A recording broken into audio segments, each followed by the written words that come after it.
Je suis l'avatar de Jacques Muniga construit avec l'intelligence artificielle. Je vous présente un logiciel qui conjugue avec les bonnes doses intelligence humaine et intelligence artificielle pour vous permettre de produire en ligne, gratuitement, des croquis, des schémas et des cartes de géographie. Bonjour, voici le mini-carto SDLV qui est dédié à la Tunisie. Alors qu'est-ce qu'un mini-carto? Eh bien c'est un logiciel en ligne qui va vous permettre de produire des croquis, des schémas, voire des cartes de géographie. Alors il est très particulier parce qu'il est vraiment équipé pour. On commence par le début, évidemment, vous avez des fonds de cartes qui sont intégrés. Inutile de dessiner, ils sont fournis. Carte dite vierge, avec les pays voisins et la mer Méditerranée qui borde la Tunisie, ici centrale. Vous avez la carte avec les régions qui se superposent ou pas d'ailleurs, voilà, non superposées ou superposées à carte vierge, c'est la même chose évidemment. On retourne à la carte dite vierge et on a ce que j'appelle une grille.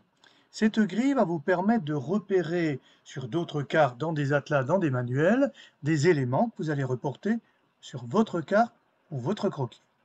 Mais cette grille, qui représente en réalité les carreaux de cahier d'un élève, d'un enseignant, enfin les carreaux de cahier tout simplement, va vous permettre aussi de dessiner à main levée la carte schématique de la Tunisie. C'est jamais inutile, ça peut servir énormément, notamment pour faire des schémas dans vos devoirs. Alors comment? Eh bien, j'ai déterminé ce que j'appelle des lignes de force, des lignes qui recoupent tout simplement les carreaux de cahier de votre cahier. Eh bien, ces lignes de force, vous les retrouvez dans un autre logiciel sur mon site auquel je vous renvoie. Sinon, il suffira bien sûr ici de compter le nombre de carreaux qu'il y a pour tirer un trait vertical et des traits horizontaux. Ici, à un carreau, vous tirez, voilà, 1, 2, 3, 4, 5, avec 2 carreaux à droite et 3 carreaux à gauche. Très facile, vous le verrez. Et comment est-ce qu'on construit le schéma à partir de ces lignes de force? Regardez, c'est très simple, c'est ici. Vous avez la Tunisie schématique qui est pratiquement, même certainement, à l'échelle. Vous avez l'échelle ici, c'est l'échelle de la vraie carte, ici représentée, et quand je superpose la carte schématique, votre schéma est à l'échelle. Intéressant, non? Exceptionnel, certainement. Mais ce n'est pas tout, on va le voir tout de suite. Alors pour commencer, je vais faire un peu le ménage de tous ces fonds de cartes, lignes de force et autres grilles. Alors première précision, je ne peux pas les enlever avec, vous connaissez la traditionnelle poubelle, ce n'est pas possible. De l'enlever, c'est pas possible non plus de l'enlever avec la flèche supprimer la dernière action. Vous voyez, ça ne donne rien. Pour ce faire, il faut que je décoche tout simplement ici, fond de carte après fond de carte. C'est logique. Passons, mode dessin. Pour dessiner, il faut des outils de dessin. Vous les avez ici. Ces outils de dessin sont relativement traditionnels.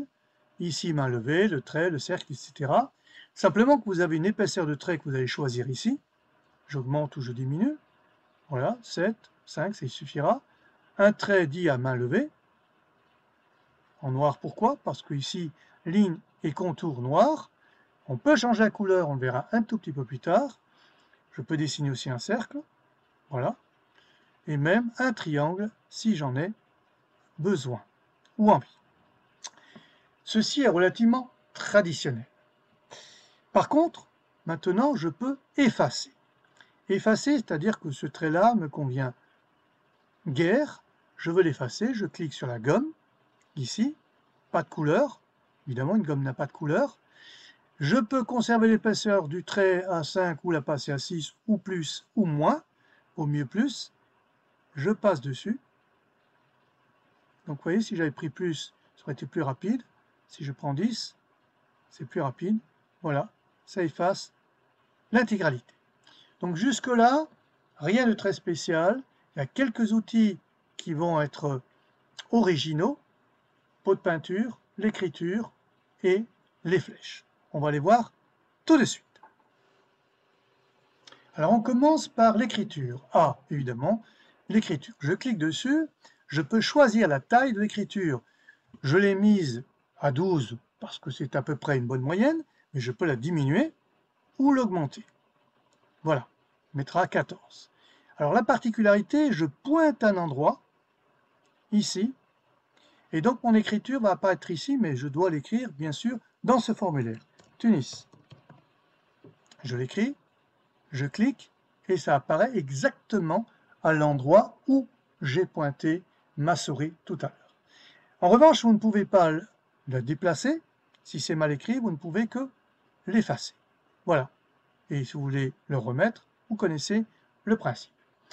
Je supprime la fonction écriture et j'ai ici, je vous l'ai dit, encore 3 boutons qui sont originaux. Les flèches. Les flèches, en principe, je les avais intégrées dans ce que j'appelle moi un munigraphe. Ceux qui parcourent mon site savent très bien que je propose un normographe adapté aux croquis, schémas et cartes de géographie. Et ce normographe, je l'ai appelé munigraphe. Alors, sur ce normographe, appelé munigraphe bien sûr, il y a des têtes de flèches, simples ou composées, c'est-à-dire pleines. Eh bien, pour mieux faire vos croquis et vos schémas et vos cartes avec le logiciel, j'ai pensé qu'il était plus intéressant de les intégrer dans les outils directement. Ça nous donnerait quoi? Épaisseur 11, c'est peut-être un peu beaucoup. On laisse épaisseur 6. Je prends la flèche à tête pleine et voilà ce que ça donne. Je peux avoir la tête de la flèche ainsi que le trait qui l'accompagne. Pareil pour la flèche dite simple. Là, elle n'est pas si simple que ça. Pour qu'elle soit vraiment simple, il faut passer à 3 ou à 2 et on a effectivement une flèche que vous pouvez utiliser pour indiquer des mouvements migratoires par exemple. La flèche à tête pleine, elle a une autre particularité, c'est qu'on peut faire ici par exemple une flèche, voilà, vous avez compris, un peu maladroite, donc je l'efface la deuxième, voilà, beaucoup plus à droite, flèche aller-retour que l'on appelle tout simplement import-export. Vous avez très bien compris, la couleur n'est pas adaptée parce que nous allons voir les couleurs tout de suite. Alors nous étions restés sur les couleurs, le choix des couleurs. En principe, pour tous les logiciels qui vous ont présentés sur Internet, ou que vous pouvez acheter en logiciel bien sûr, vous avez des millions de couleurs. C'est agréable, on peut faire énormément de choses avec. Mais le jour où vous êtes devant votre feuille de papier, vous n'avez pas la possibilité de reproduire des millions de couleurs.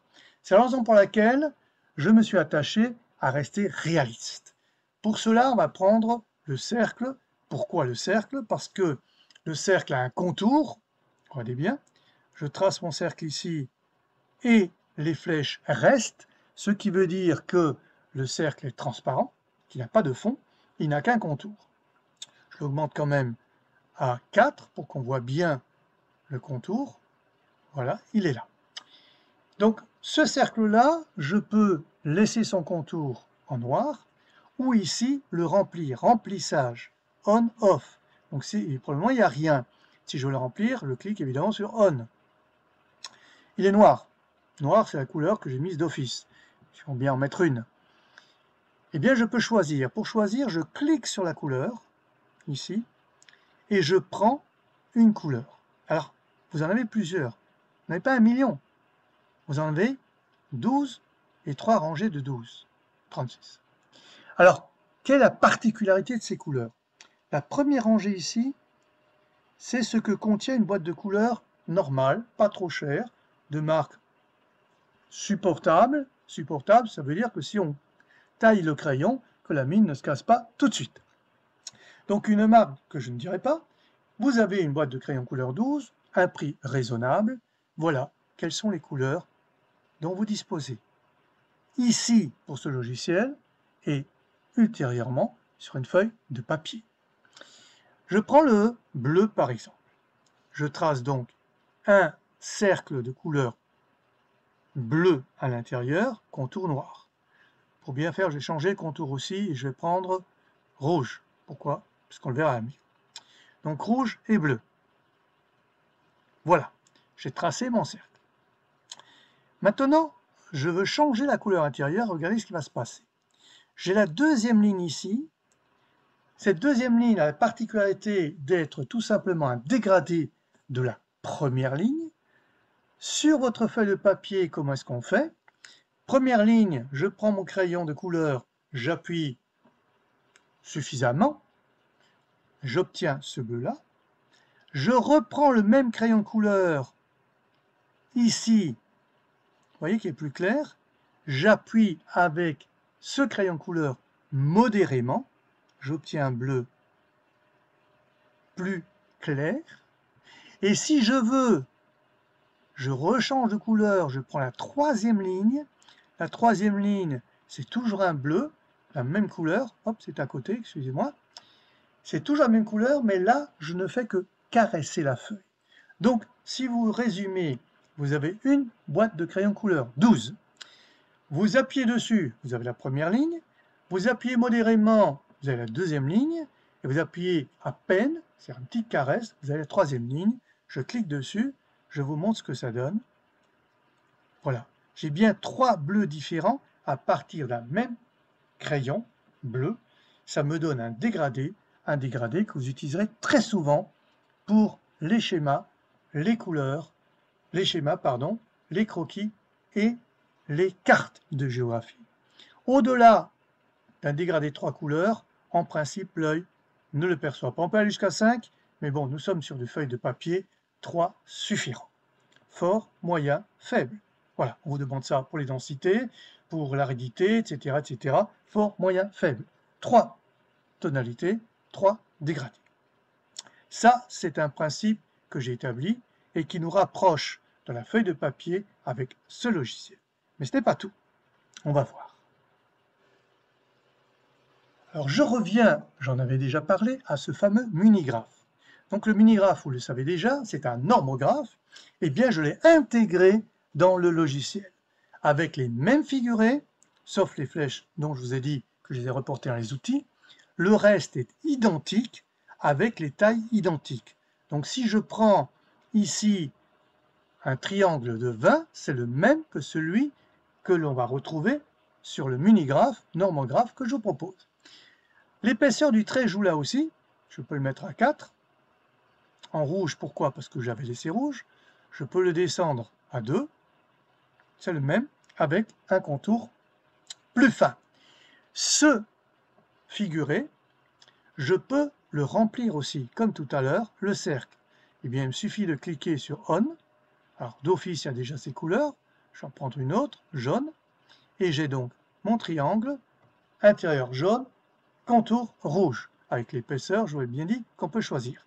Tous les figurés ici fonctionnent de la même manière, même l'avion, en rouge, ça n'a pas tellement de sens. On va le mettre en gris très foncé. Voilà, il n'est pas dans la mer, l'aéroport de Tunis, il est ici. Voilà. Donc, vous avez les mêmes figurés que sur votre Munigraph si vous le passez par le site pour l'obtenir. Sinon, vous prenez un autre normographe, pourquoi pas. Le Munigraph est plus intéressant parce qu'il renvoie vers le logiciel. Ce que vous allez reproduire avec ce logiciel, vous pourrez donc le faire sur votre feuille de papier. Mais ce n'est pas tout, il y a encore des choses originales. Alors pour aborder la première de ces originalités que je vous ai annoncées, je suis passé par la case départ, c'est-à-dire la case poubelle. Vous ne voyez plus rien de ce que j'avais dessiné dessus. Originalité, ici, vous avez sur tous les Municarto SDLV un mini-atlas. Ce mini-atlas correspond à des cartes dont on pourrait avoir besoin pour produire les croquis, les schémas, voire les cartes, vos cartes personnelles. Alors, il y a l'ensemble de ce que j'ai pu trouver sur Internet. La source est chaque fois citée. On a par exemple les villes avec leur croissance. Ça a été pris, voilà la source, c'est toujours pris sur Internet. Vous avez, bien sûr, la carte du relief, toujours avec sa source, bien entendu. Vous avez la carte physique aussi, toutes des cartes qui vous permettent de travailler assez rapidement sur un croquis ou un schéma. Vous avez aussi l'utilisation des terres, un peu plus complexe, toujours avec sa source. etc. Vous avez de nombreuses cartes. Chaque fois que vous en cliquez une, l'autre disparaît. Pourquoi? Parce que ce sont des images prises sur Internet et donc elles ne peuvent pas se superposer. C'est tout à fait logique. Ce n'est pas tout, il y a encore des nouveautés qu'on va aborder tout de suite. Première des choses, nous allons décocher bien sûr la carte dite de la pauvreté et je vais vous montrer une autre particularité. Nous avons ici, je vous l'ai bien dit, l'ensemble des outils dont vous pouvez disposer pour produire schémas, croquis et cartes. Mais ces outils sont dits en trait plat. Qu'est-ce qu'un trait plat? On va voir ça tout de suite, avec le cercle par exemple. Voilà un trait plat. Vous pouvez aussi utiliser le pointillé en cliquant sur ce bouton, le même cercle en pointillé. Alors la grande particularité, c'est que le pointillé est proportionnel par rapport à l'épaisseur du trait. Astucieux, regardez le même cercle avec épaisseur du trait 10. Voilà, astucieux. Ce style de trait, plein ou pas, passe automatiquement au trait plein quand vous changez d'outil. J'ai changé, je suis allé au carré, c'est automatiquement plein. Je peux évidemment utiliser toujours le pointillé. Alors pourquoi il passe automatiquement au plein? Parce que quand on a dessiné un pointillé, en principe, on ne suit pas avec un autre pointillé pour un autre outil de dessin. Donc pour éviter de cliquer à droite et à gauche ou de l'oublier, eh bien j'ai décoché systématiquement quand on change. Voyez, on passe au trait droit, donc on passe automatiquement au trait plein et je peux évidemment reprendre le pointillé. Tout ceci est particulier, sauf que ce style de trait ne fonctionne pas avec les figurés du Munigraph. Regardez, ça ne marche pas et vous n'avez pas la possibilité de cliquer. Pourquoi? Parce que l'ensemble de ces éléments se retrouve dans les outils de dessin au-dessus. C'est du moins ce que j'en déduis. Ce n'est pas tout. On va voir tout de suite. Autre particularité de ce logiciel, dans l'optique de rapprocher le travail sur ordinateur avec le travail que vous allez exécuter sur papier, c'est le fameux bouton pot de peinture. En principe, sur la plupart des logiciels, voire tous, vous prenez le pot de peinture, vous cliquez à un endroit et automatiquement, l'ensemble de l'endroit qui est cerné par des traits prend la couleur que vous avez choisie. Alors on ne va pas garder le noir, on va passer à une couleur jaune. Alors tout à l'heure, pourquoi jaune? Peut-être pas jaune criard, jaune un peu atténué, c'est-à-dire on prend la couleur de manière modérée. Je veux cette partie extrême sud de la Tunisie, je veux la mettre en jaune et je vais plutôt prendre la carte schématique. Voilà, toute cette partie, je vais la mettre en jaune. Comment est-ce que je procède? Eh bien, je procède très simplement. Sur d'autres logiciels, vous prenez le trait, vous tracez un trait. Voilà, on va tracer un trait, on va le faire. Je trace un trait et je clique dedans. Rien ne se passe. Pourquoi? Parce que sur votre feuille de papier, vous ne tracez pas un trait et vous pointez votre crayon et, comme par magie, ça se diffuse. Vous devez faire les contours d'abord, en couleur, pour bien dessiner, et après, vous remplissez. Alors, la seule différence ici avec ce logiciel, c'est que le remplissage est automatique. C'est la seule différence. Mais vous avez bien passé tous les contours. Alors, pourquoi je vous oblige à faire ça? C'est une contrainte, mais ça vous obligera surtout à bien respecter dans votre coloriage, que beaucoup n'aiment pas dans les croquis et les cartes, ça vous obligera tout simplement à bien soigner vos croquis, vos schémas et vos cartes en commençant avec le logiciel à bien suivre les contours. Vous avez vu comme c'est facile, c'est simple. Alors évidemment le trait ici ne sert à rien, donc je l'efface, qu'on n'en a absolument pas besoin. Et je peux aussi effacer ce que je viens de dessiner. Vous voyez, ça s'efface au fur et à mesure, parce que là j'utilise la gomme. Donc ça, c'est une nouveauté. C'est pour certains une contrainte, pour moi, c'est un apprentissage que je vous invite à suivre. ce n'est pas tout. Il y a encore quelque chose pour vous. Et le petit dernier, qui n'est pas si petit que ça, c'est que vous pouvez, avec ce logiciel qui est en ligne, je le précise, il est en ligne, vous pouvez sauvegarder votre dessin. Tout ce que vous avez dessiné, vous pouvez le sauvegarder. Évidemment, les fonds de carte que vous aurez choisis, ce n'est pas possible, ça n'a aucun intérêt, puisque quand vous les reprendrez, ces dessins-là, vous aurez forcément les fonds de carte qui existent déjà. Comment ça se passe? Eh bien, très simplement, on clique sur Sauvegarde. Le nom a été donné par avance Croquis Tunisie, vous pouvez le changer, bien sûr, sauf l'extension, évidemment. Ici, je l'ai mis dans Téléchargement, et on enregistre. Voilà, c'est enregistré. C'est sur mon ordinateur, sur votre smartphone, votre tablette, etc. Pour vous montrer comment le reprendre, je passe par la case Poubelle, tout est parti. Je décoche volontairement tous les fonds de carte, donc la page est blanche, hormis la position nord ainsi que l'échelle. Et maintenant, je vais reprendre ce croquis. Je le reprends dans Téléchargement, le voilà. Dessin chargé, non, il faut cliquer sur OK, et voilà mon dessin, tel que je l'avais fait. Je peux même supprimer la dernière chose, ou la remettre.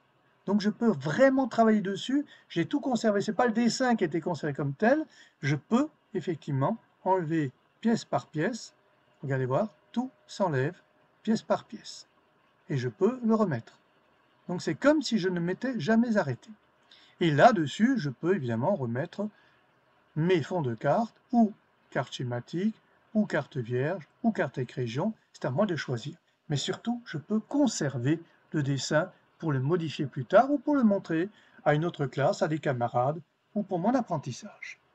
Voilà, beaucoup de nouveautés, un logiciel entièrement en ligne et surtout gratuit. Merci pour votre attention et jusqu'à la prochaine présentation d'un autre Municarto SDLV d'un autre pays ou d'une autre région.